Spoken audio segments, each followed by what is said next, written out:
Hi, Geminis, and welcome to your April 2023 General Tarot Forecast. This is Sky coming on to talk to you about your month ahead. Welcome back, Geminis. I hope that you are doing really well.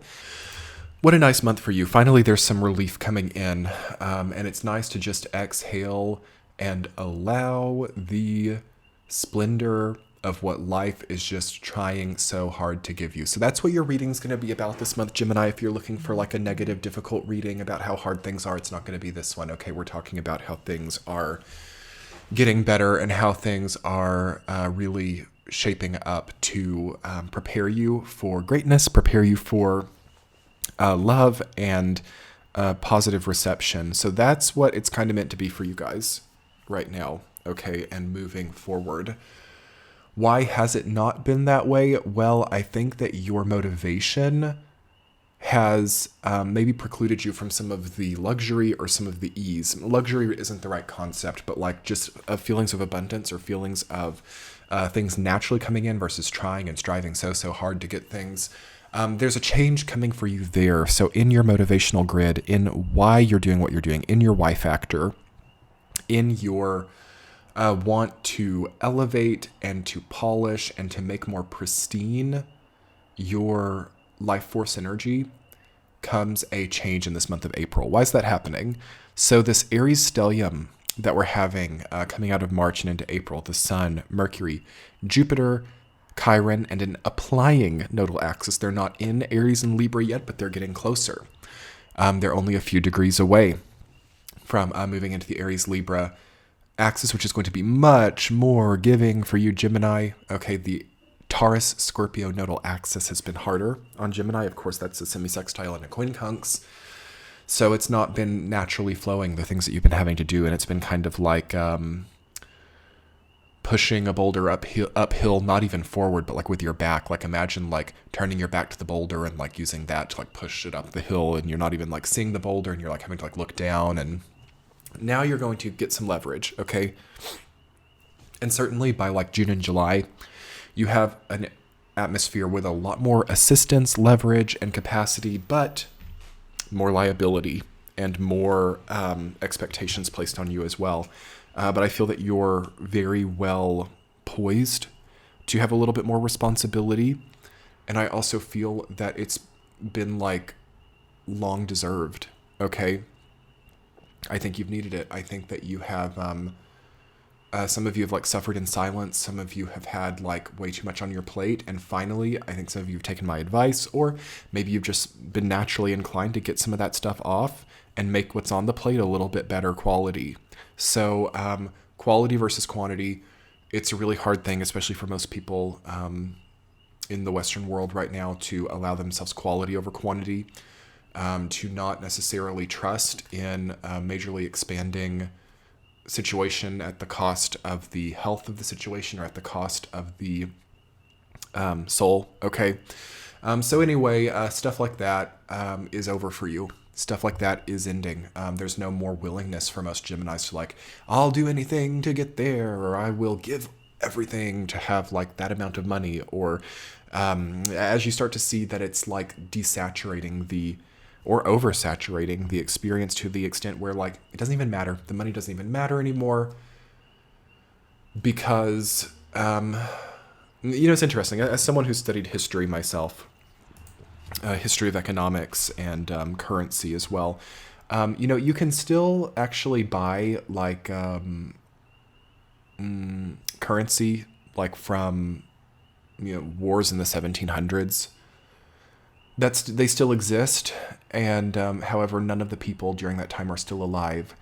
So understanding that from a materialistic standpoint, that like currency and dollars and whatever, and even property will outlive us, and we don't need to sacrifice our life too much for that kind of thing. I feel that the best thing you can do, Gemini, is to kind of create a foundation, a material foundation that's as good as it can get at this point in your life, and to start moving on to the things that really matter.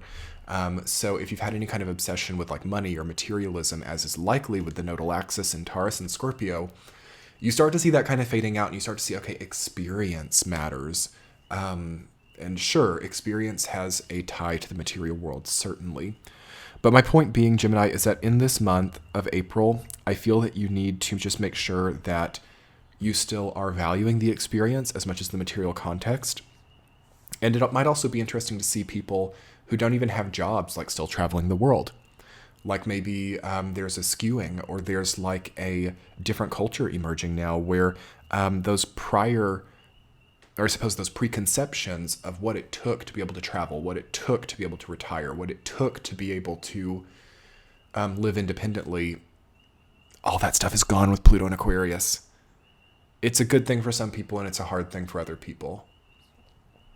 And it doesn't mean that there's not still material reality.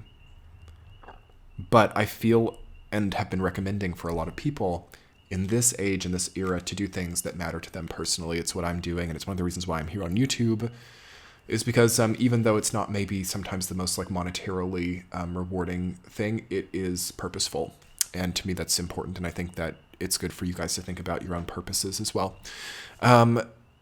Anyway, talking a little bit about the tarot, I love to see what I'm seeing. The Wheel of Fortune, the Empress, the Six of Wands, the Death reverse, the Eight of Cups. You want substance, and you want things that really turn your wheel of life. So the wheel turns, relationships are changing. I feel that people in your life before that you once maybe thought would be there forever, maybe are fading a little bit, and then you have other people coming more to your aid now. There's a change in the type of person who supports you. There's a change in the type of person that's coming into your life. And also there is a new composure. And for some of you, a slight change in identity coming in here as well. So that I feel will be very welcome for you. It's a good time of the year, right? With the equinox and the Aries season. Great time for new beginnings. Great time for a new wave and new waves of possibility. Let's talk about your week-to-week Gemini in the first week of April. The Eight of Cups rooted down by the Seven of Wands. Okay.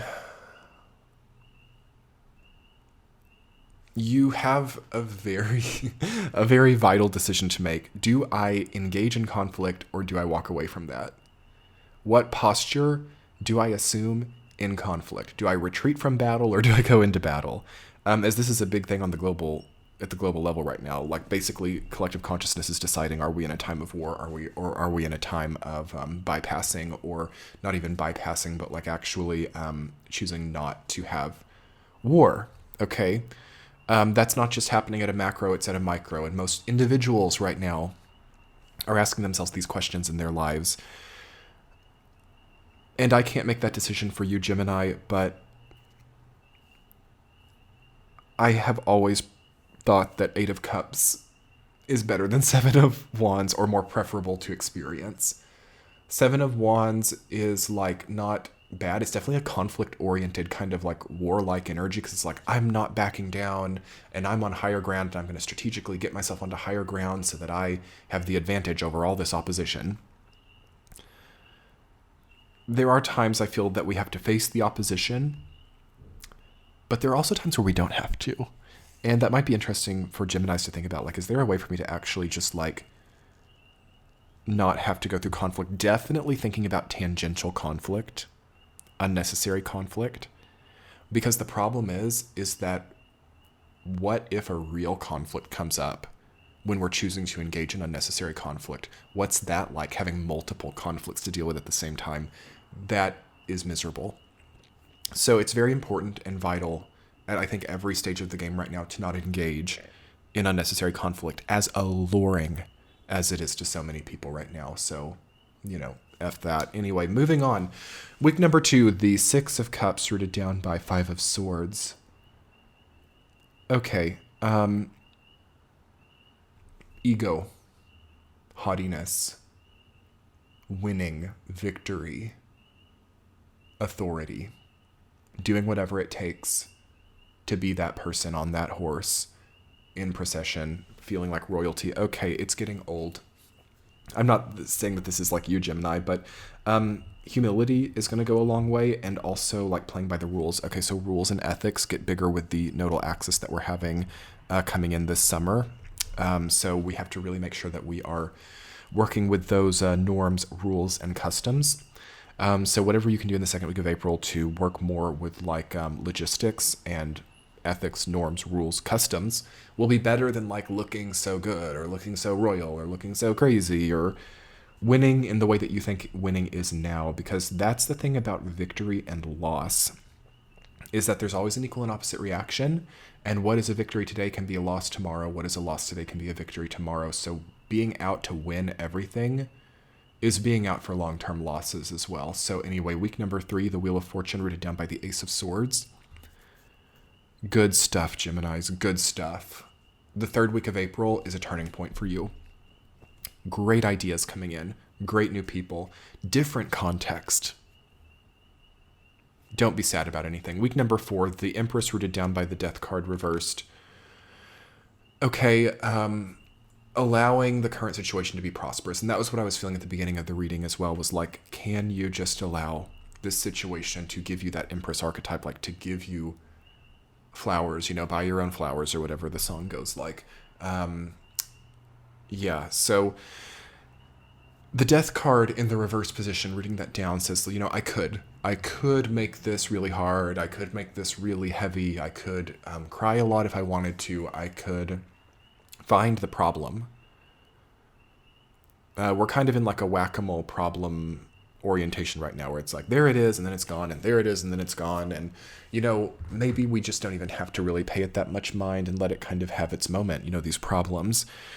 So on the other hand, there is maybe also a transformation that you're up for, that you could be kind of like limiting a little bit or not really engaging. But I just think that this is such a magical kind of spring of life for you this month, that you can really grow and heal through having an easier time. And again, thinking of that third week, the Wheel of Fortune and the Ace of Swords, it's like showing me as a reader that the good ideas and the good contexts and the more powerful, more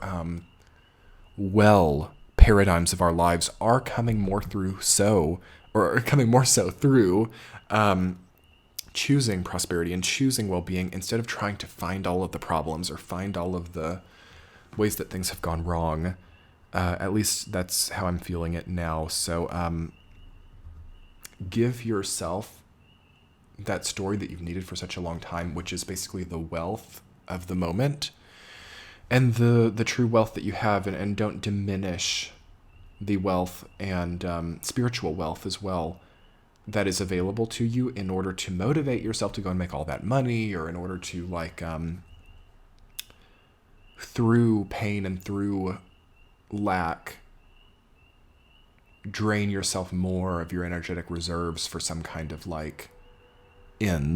ends, okay, like a means to an ends, a means to an end. Try to disconnect a little bit from those types of stories, and just I would accept some wellness now. But let's talk more about that in your extended Gemini. I'll talk more about accepting wellness now, working more with the Empress archetype, and what true prosperity is actually looking like here, as it might not be what we expect it to be. That'll be linked below and in the center of your screen. Have a great month, Geminis. Bye.